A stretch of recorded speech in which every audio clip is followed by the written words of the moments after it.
yang paling banyak itu di Madinah. Di Madinah itu ada 7 keluarga besar. Dan di tanah Arab secara khusus, ini saya bercerita di tanah Arab secara khusus, siapapun yang menjadi keturunan Nabi, maka mereka mulai dari tahun 1403. Laskar setan dibentuk, dibina, dibiayai, suruh maju untuk menjadi Al-Qodo, membubarkan pengajian-pengajian. Kenapa yang begini diangkat jadi penasehat? Wajib dipecat dan disingkirkan. Betul? Takbir. Pada Pak Rizik Sihab, jangan suka melecehkan negara kami lah.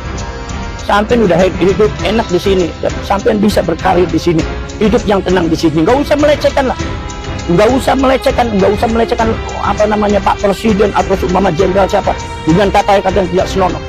Orang-orang yang terlibat di begal nasab saudara seperti laskar setan. Enggak, kami nggak mundur, kami nggak takut, siapapun akan kami lawan. Yang menyebarluaskan sikap rasis, fasis, benci dengan kesukuan, kurang ajar. Minta nasihat dari orang bejat akan dapat nasihat yang bejat. Berteman sama setan jadi setan, Anda nih kadang-kadang mulutnya kok kadang-kadang Anda nih mulutnya kurang ajar. Ini nggak akan berhenti kecuali kalau disumpel pakai tanah itu.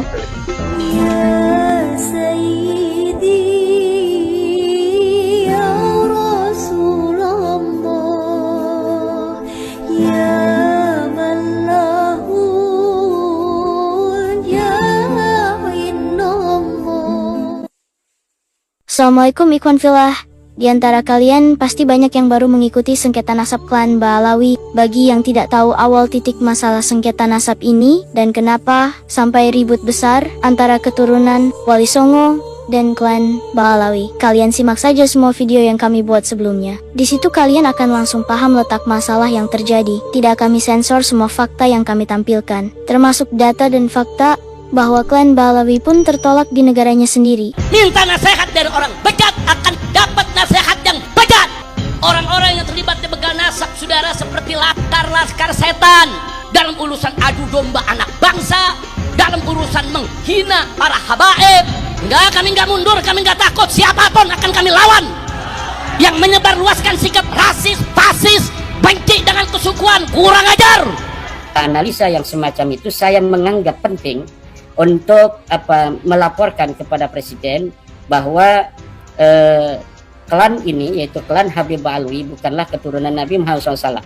Setelah Presiden tahu, membaca dan memahami, saya menyerahkan kepada Presiden Prabowo untuk apa yang harus dilakukan untuk menyikapi daripada hasil penelitian saya itu. Nah, yang kedua juga ada butir-butir Pancasila dari sila ketuhanan yang Maha Esa misalnya, yaitu pengakuan yang tidak terbukti secara metodologis, secara verifikasi sumber dari sumber-sumber primer, dari kajian-kajian historiografi masa lalu, itu terindikasi memiliki cacat moral dan bisa dikatakan melanggar daripada sila pertama ketuhanan yang Maha Esa.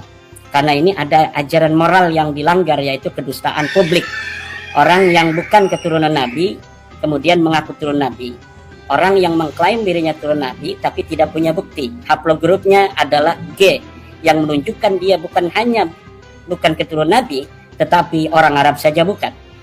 Dan jika masyarakat yang masih hari ini mempercayai itu, membuka sekali-kali, googling bagaimana pembicaraan, diskursus yang ada di dunia luar, terutama di Yaman sendiri, bagaimana seorang doktor Al-Maweri misalnya, seorang perempuan aktivis, akademisi yang sangat terkenal di Yaman, itu membahas begitu apik di dalam akun X-nya, bagaimana orang-orang yang mengaku turun Nabi di Hadramaut dari klan Ba'alawi ini dibicarakan dengan nada-nada yang sedikit menghina, bahwa orang-orang yang keturunan daripada Kaukasus kemudian mengaku sebagai keturunan daripada baginda Nabi Muhammad yang ada di Makkah Al-Mukarramah.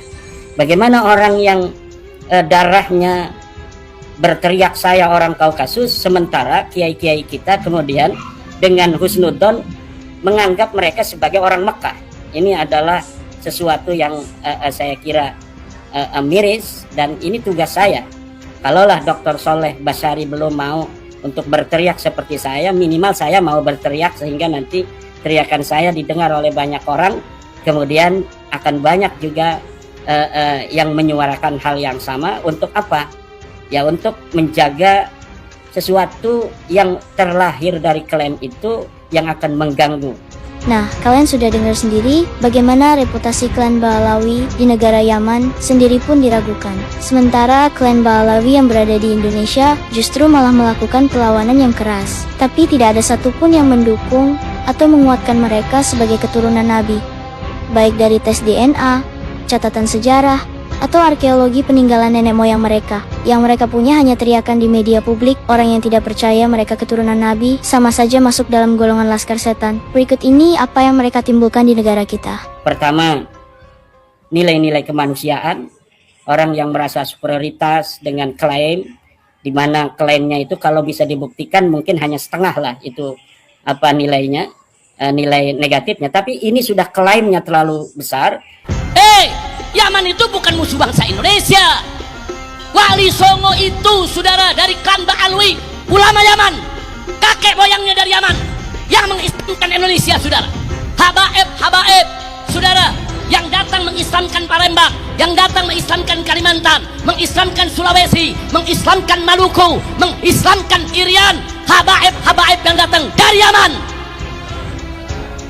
Mestinya kau bersyukur, berterima kasih, bangga kepada keturunan Yaman di negeri ini, saudara. Min a'malil jahiliyah, di antara perbuatan-perbuatan bangsa Arab jahiliyah, at-ta'nu fin nasab, yaitu memutuskan nasab orang, wa tafakhur bil ansab, dan berbangga diri dengan nasabnya. Siapa yang berbuat seperti itu? Anda memutuskan nasab dzurriyyah Wali Songo dan Anda berbangga diri sebagai dzurriyyah Nabi. Bunuh diri kan? Santri Nusantara itu jangan kau lawan. Dari kecil kita itu sudah diajari baca kitab kuning gitu loh. Kalau kau kan baru ente ana. Kalau kita ini sudah luar kepala itu sudah, gitu loh. Ketua Robitohmu itu suruh muncul, gitu loh. Nggak popo, kok nggak percaya dengan kita para habaib, nggak popo. Nggak apa-apa. Wis komis dari Habib saya aku nggak. Wis, kelas. Dah, nggak ada masalah sudah. Nggak apa-apa sudah. Jadi nggak perlu dibuat besar. Nggak ada masalah. Hah? Udah ambil semuanya ambil. Ya, ambil. Yang penting kita tetap kondusif, kita bersaudara pun. Bukan kita yang membatalkan nasabmu, bukan kita. Naqabatul Ashraf dalam kitabnya As-Suyuful Mujliyah, kita cuma menyampaikan. Itulah ya, tahun 2017. Bukan kita. Ya, yang memutuskan nasabnya kamu itu adalah Naqabatul Ashraf At-Talibiyin fi Alamil Islami. Hujjah argumentatifnya tertulis dalam kitab As-Suyuful Mujliyah yang dipublikasikan oleh Naqabatul Ashraf At-Talibiyin fi Alamil Islami pada tahun 2017. Tuh. Di mana? Di Irak. Karena kau mengaku leluhurmu dari Irak, ternyata ditolak sama Irak. Ya sudah. Ya kan? Bingung sekarang, apalagi yang mesti digemborkan kepala kalian mesti mikir dong, apalagi pikir, apalagi kemerdekaan ini berkat habaib sudah digemborkan, kuburan di Baalawi kan sudah digemborkan, haul sudah digemborkan juga. Itulah yang sering disalahpahami para habaib dan mukibinnya. Dikira umat Islam atau kiai imat dan para santri yang membatalkan nasab mereka. Padahal nasab mereka itu dibatalkan oleh keturunan Nabi asli, termasuk juga yang berada di Indonesia, yaitu Wali Songo dengan DNA J1.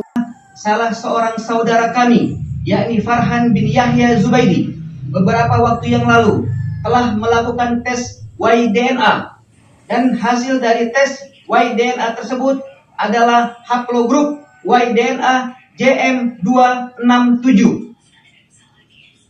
atau J1 yang juga telah diberitakan di channel YouTube Pada Suka TV. Pada dasarnya, keluarga, orang tua, atau kakek-kakek kami terdahulu tidak pernah menyatakan bahwa marga Zubaidi adalah keturunan yang harus dimuliakan.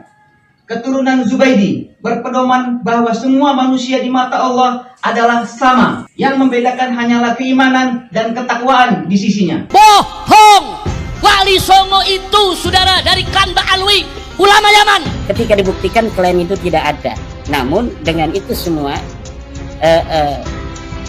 ingin mendapat prioritas di dalam hak-hak sosial yang seharusnya dalam Pancasila semuanya sama, tetapi dengan klaim ini mereka menganggap diri mereka berbeda. Dan kemudian ketika mereka menganggap diri mereka berbeda dengan identitas klaim sebagai turun Nabi, saya buktikan bahwa Rizik Syihab itu ternyata bukan cucu Nabi, bahwa Lutfi bin Yahya itu bukan cucu Nabi, bahwa Taufik Segaf itu bukan cucu Nabi, bahwa Bahar Smith ini bukan cucu Nabi. Kalau mereka tidak menerima, ya mari kita buktikan, mari kita ambil itu ahli DNA untuk mengambil darah mereka, kemudian kita uji di laboratorium Bayangkara, kemudian kita lihat bersama-sama ke arah mana DNA mereka menunjukkan arah, apakah ke arah Ka'bah atau ke arah gunung-gunung di Kaukasia, apakah ke arah Madinah Al-Munawwarah, apakah ke arah Yuya yang ada di Mesir. Kita akan buktikan dari DNA. Jadi kalau Habib palsu ketahuan tuh kalau diperiksa. DNA Nabi kemana, DNA-nya kemana ya kawan? Anak yang duluan mau tes DNA, tapi ya dengan beberapa syarat. Syarat pertama, apakah bisa mereka yang meminta itu menggali kubur Rasulullah untuk mengambil darah Rasulullah? Tes DNA untuk menafikan nasab nggak boleh, haram secara syariat. Ya, wajib bagi jihad mukhtasar seperti pemerintah untuk melarang, keluarin undang-undang larang untuk ngasih hukuman bagi siapa? Bagi mereka yang ngutak-ngatik nasab dengan tes DNA. Yang mengatakan bahwa haram hukumnya untuk para habib tes DNA. Kok aneh ya? Dan beliau juga mengatakan bahwa haram pula untuk meragukan habib di Indonesia dan meminta kepada pemerintah Indonesia untuk melarang tes DNA untuk para habib. Jadi pemerintah Indonesia wajib bikin undang-undang untuk melarang habib tes DNA. Kok saya jadi bingung kenapa ya seperti itu?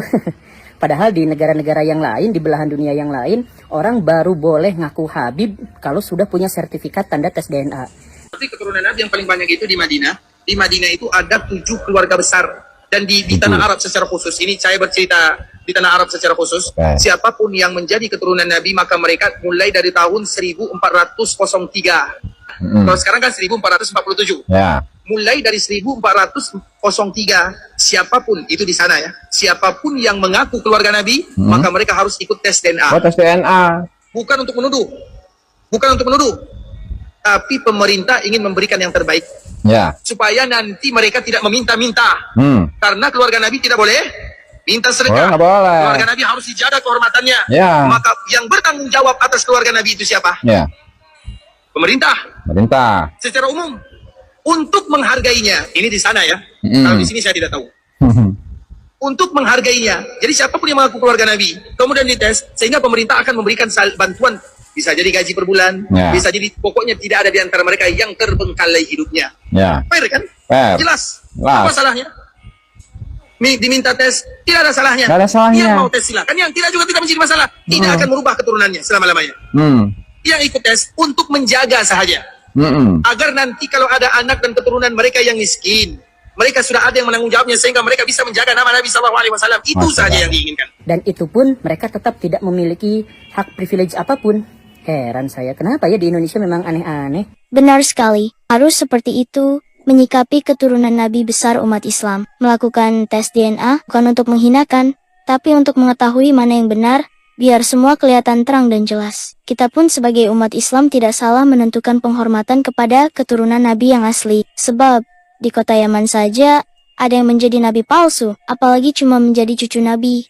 Hal itu mudah bagi para penipu yang gila kehormatan dan kaya raya 7 turunan. Mari kita lanjutkan kebenarannya. Keluarga Habib Rizik, keluarga Habib Bahar, keluarga Habib Taufik Segaf, keluarga Habib Lutfi bin Yahya, semuanya sudah tes DNA dan bukan keturunan baginda Nabi besar Muhammad sallallahu alaihi wasallam. Saya sudah teliti seteliti-telitinya berdasarkan kitab-kitab nasab, kitab-kitab sejarah, hasil tes DNA, bahwa mereka dengan pasti mustahil sebagai keturunan baginda Nabi besar Muhammad sallallahu alaihi wasallam. في عندي ورقة الآن فيها عينات من اليمن سلمك الله واعذرني من الأسماء.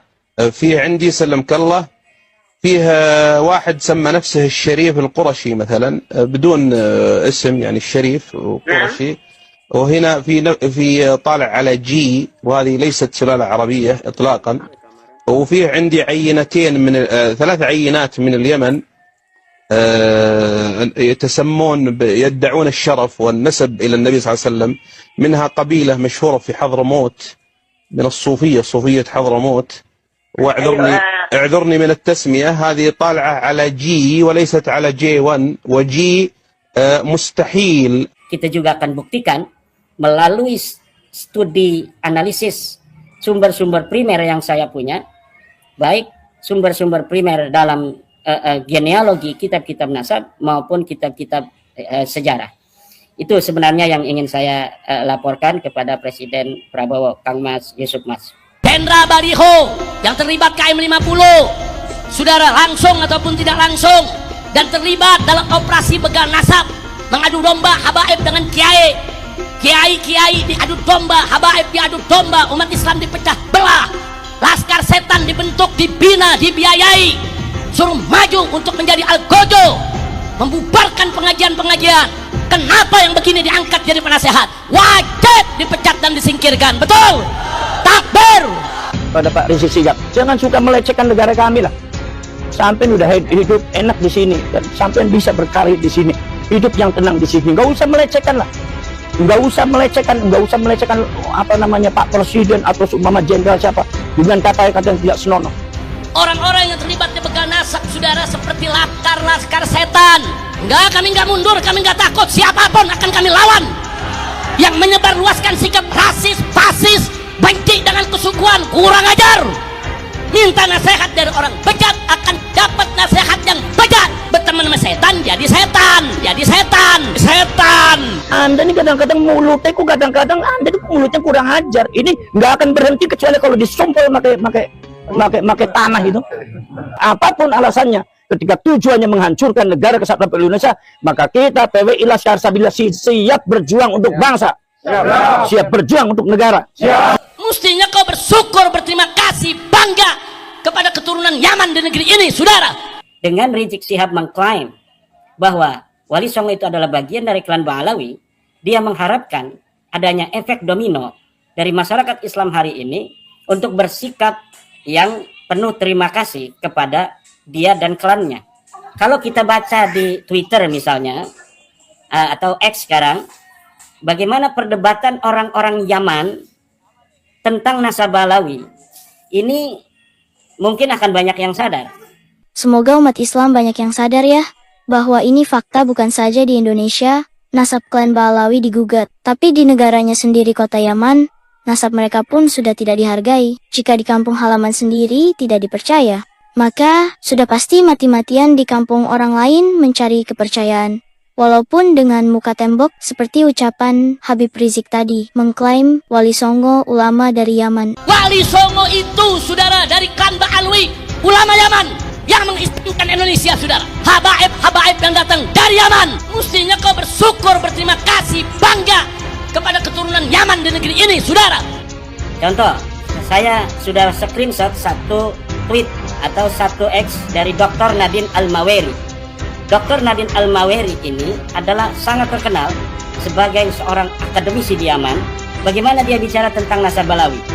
Dia mengatakan, as-sulalatu ji taksifu zaifa iddi'aatin nasabil qurasyi lil hashimiyina fi Hadramauta.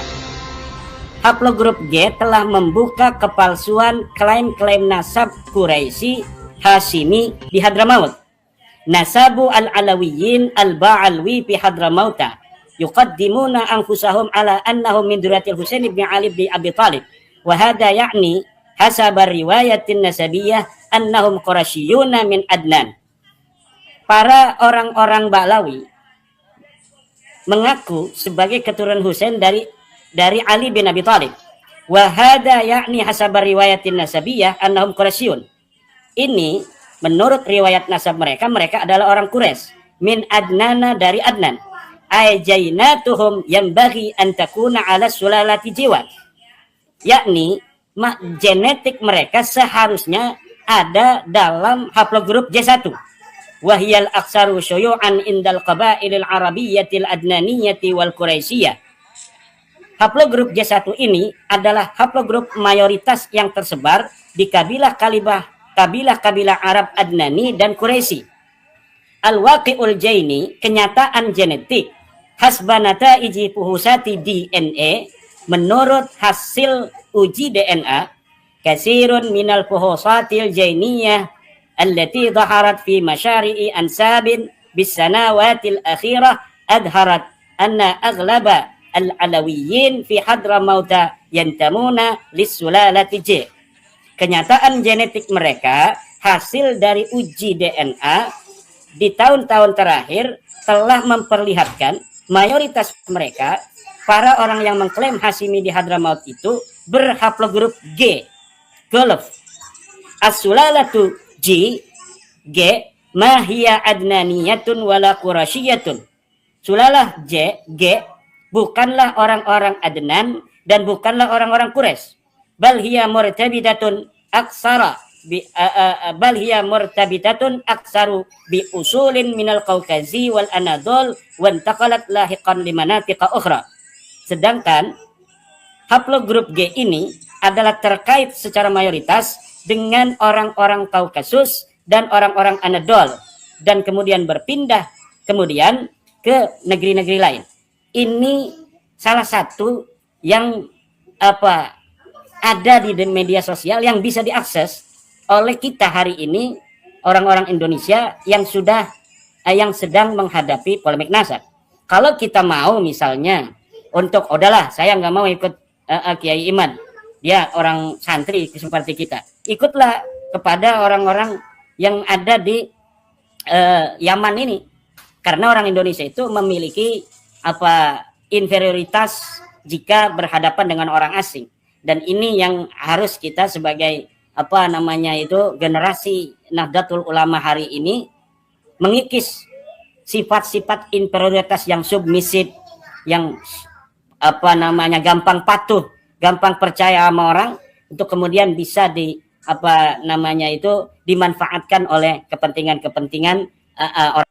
Dari hadis yang disampaikan oleh Sayyidah Aisyah Ummul Mukminin radhiyallahu anha qala anin Nabi sallallahu alaihi wasallam an Jibril alaihi salam qala walabtu masyarikil ardi wa magharibiha falam ara rajulan afdal min Muhammad sallallahu alaihi wasallam walam ara bani afdal min bani Hashim. Perbandingannya antara orang anak keturunan Nabi Adam dibandingkan anak keturunan Nabi Muhammad sallallahu alaihi wasallam, bahkan anak keturunan Nabi Adam atau dikatakan orang soleh, orang alim, dia ustadz, orang soleh, dia hafal banyak kitab, satu habaib lebih mulia daripada 40 ustadz yang alim yang soleh.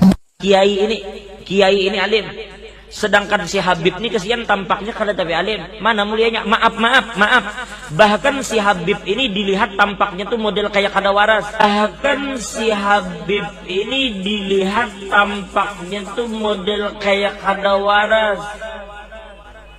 Sedangkan ini alim, banyak memiliki pengikut, banyak memiliki jamaah, banyak memiliki pondok dan segala macam. Sekarang mana mulianya antara mereka? Maka ulama sepakat mengatakan bahwa tetap mulia Habib meskipun kada alim. Kenapa? Kenapa kemuliaan Habib ini tidak bisa disaingi oleh siapapun? Kemuliaan Habib ini tidak bisa disaingi oleh siapapun. Kalau Anda baca dalam kitabnya Minhajus Sawi, karya Habib Zain bin Sumaid ya, dari Ba'alawi, beliau itu tidak pernah menyimpulkan ada hadis yang berbunyi begitu, walaupun lebih ekstrim sebetulnya. Beliau itu hanya mengatakan, saya mendengar dari para orang-orang sikoh yang mereka mengatakan mendengar dari Abul Hasani Al-Yamani Al-Madini. Jadi ada orang ulama Syekhul Masyayikh bernama Abul Hasani. Abul Hasani itu kunyahnya, Al-Yamani Al-Madini. Beliau suatu ketika ditanya tentang mana yang lebih utama, Asy-Syarif atau Al-Alim, orang keturunan Rasulullah atau syarif atau orang alim. Kemudian Syekh Madini ini, Syekh Al-Madini ini tertunduk ya, seperti bertafakkur. Lalu setelah beberapa saat kemudian menjawab, syarifun wahidun. Nah, itu satu redaksi. Ada juga redaksi yang lain, syarifun jahilun. Jadi satu orang habib yang bodoh atau satu orang habib saja, ya sama ini. Kalau sudah bilang satu habib atau satu syarif, ya bahasa beliau syarif, yaitu mau bodoh mau alim, ya karena tidak disebut apa-apa. Kalau tidak dibatasi ya tidak terbatas. Pokoknya batasannya satu saja. Syarifun wahidun, satu orang syarif, mau alim mau bodoh, sudah nggak ada urusan. Wakilah, atau ada yang mengatakan syarifun jahilun, satu orang syarif yang bodoh. Oh, ini yang bodoh saja ya. Afdolu min sab'ina, lebih utama daripada 70 orang alim. Itu bukan kesimpulan dari hadis, tetapi itu adalah satu riwayat yang disampaikan oleh Habib Zain bin Sumaid dalam kitabnya Al-Minhajus Sahwi. Percuma mereka mati-matian untuk membela diri, tapi sudah 50%, bahkan lebih 50%, umat Islam sudah mengabaikan para habib. Mereka sudah tidak lagi menghormati keberadaan mereka. Ditambah lagi mereka membuat narasi yang membuat mereka semakin dibenci, bahwa Wali Songo tidak akan berdiri tanpa restu daripada habaib. Berdirinya NU, saya kasih tahu kepada kamu, NU itu berdiri atas restu 5 habaib. Andaikan, kata Gajah Asy'ari, andaikan 5 habib ini tidak restu, aku tidak akan mendirikan Nahdlatul Ulama. Malam Rabu baca Hadhrabah Saudan, malam Kamis baca Burdah, malam Jumat baca Jaliyatul Qadar sama Yasin 40 kali. Baru 40 kali. Bagaimana Habib Abu Bakar bin Abdullah Al-Attas? Habib Abu Bakar bin Abdullah Al-Attas 1 kali duduk baca Yasin 90.000 kali. Berdirinya NU, saya kasih tahu kepada kamu, NU itu berdiri atas restu 5 habaib. Andaikan, kata Gajah Asy'ari, andaikan 5 habib ini tidak restu, aku tidak akan mendirikan Nahdlatul Ulama. Pusing kali ya kok. Malam Rabu baca Hadhrabah Saudan, malam Kamis baca Burdah, malam Jumat baca Jaliyatul Qadar sama Yasin 40 kali. Baru 40 kali. Bagaimana Habib Abu Bakar bin Abdullah Al-Attas? Habib Abu Bakar bin Abdullah Al-Attas 1 kali duduk baca Yasin 90.000 kali. Bagaimana perasaanmu? Apakah sudah kembali menjadi muhibin? Atau istiqomah tidak percaya lagi pada klan Ba'alawi sebagai keturunan Nabi Suci umat Islam? Wes, Khabib Junior sedang latihan jalan.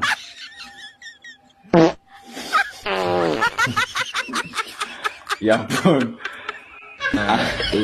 kayak orang songong aja jalan. Lu mau ngakuin, lu nggak mau ngakuin masa bodoh. Lu ngakuin, gua nggak terima. Oh iya kan, Khabib ini kan bukan orang Indonesia kan, orang sana, orang mana itu? Man, nyaman. Tenang. Jalannya cu. Aduh. Assalamualaikum warahmatullahi wabarakatuh. Salam kenal dengan saya Joko Hidayat, admin dari channel ini. Dalam beberapa waktu terakhir, umat Islam Indonesia menyaksikan muncul diskusi cukup hangat mengenai persoalan nasab para Habib Ba'alawi. Salah satu tokoh yang banyak membahas masalah ini adalah Kiai Haji Maduddin Utsman Al-Bantani atau Kiai Imad. Kiai Imad mengangkat kajian yang menurut beliau didasarkan pada penelitian terhadap berbagai sumber sejarah, manuskrip, dan dokumen nasab. Dalam penelitian tersebut, beliau sampai pada kesimpulan bahwa klaim yang menyatakan seluruh Ba'alawi merupakan keturunan langsung dari Nabi Muhammad SAW masih membuktikan pembuktian yang lebih kuat. Pendukung Kiai Imad memandang bahwa kebenaran sejarah harus dibangun di atas bukti yang dapat diuji. Menurut mereka, sebuah nasab yang sangat penting dan memiliki konsekuensi besar dalam masyarakat harus memiliki landasan dokumentasi yang jelas dan dapat ditelusuri. Pernyataan terhadap suatu rantai nasab, maka pernyataan tersebut tidak boleh dianggap sebagai bentuk kebencian terhadap seseorang atau kelompok tertentu. Sebaliknya, hal itu merupakan sebagian dari tradisi ilmiah yang dikenal lama dalam peradaban Islam.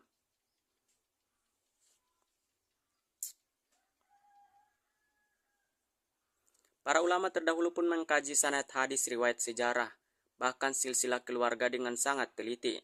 Dalam pandangan pendukung Kiai Imad, tidak ada seorang pun yang dapat keistimewaan hanya karena pengakuan semata. Setiap klaim termasuk klaim keturunan harus dapat dipertanggungjawabkan atau diberikan bukti yang kuat.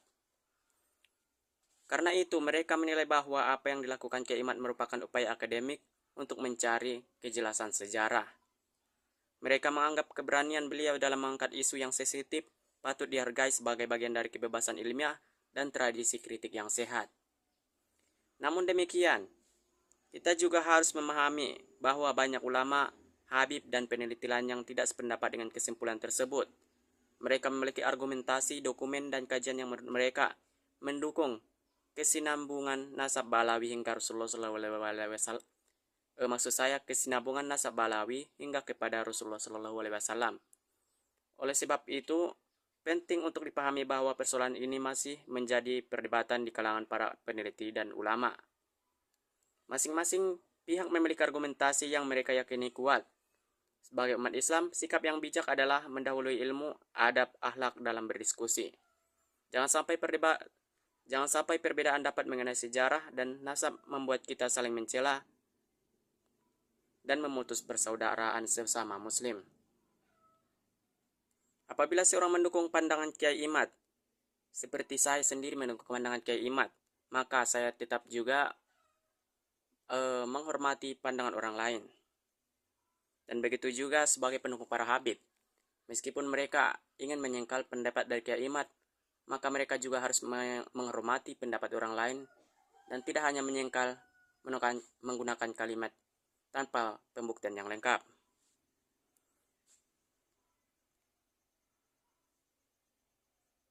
Bantahan yang diberikan seharusnya berdasarkan ilmu, bukti, dan bukan caci maki antar serangan pribadi. Pada akhirnya, tujuan dari kajian sejarah bukanlah untuk meninggalkan satu kelompok dan merendahkan kelompok lainnya. Tujuannya adalah mencari kebenaran berdasarkan bukti yang paling kuat yang dapat ditemukan. Pendukung Kiai Imad seperti saya ini meyakini bahwa kajian beliau telah membuka ruang diskusi yang lebih kritis terhadap persoalan nasab. Kami memandang bahwa pernyataan-pernyataan yang diajukan oleh Kiai Imad layak untuk dijawab layak untuk dijawab dengan penelitian dan bukti yang kuat, bukan sekedar dengan emosi atau fanatisme.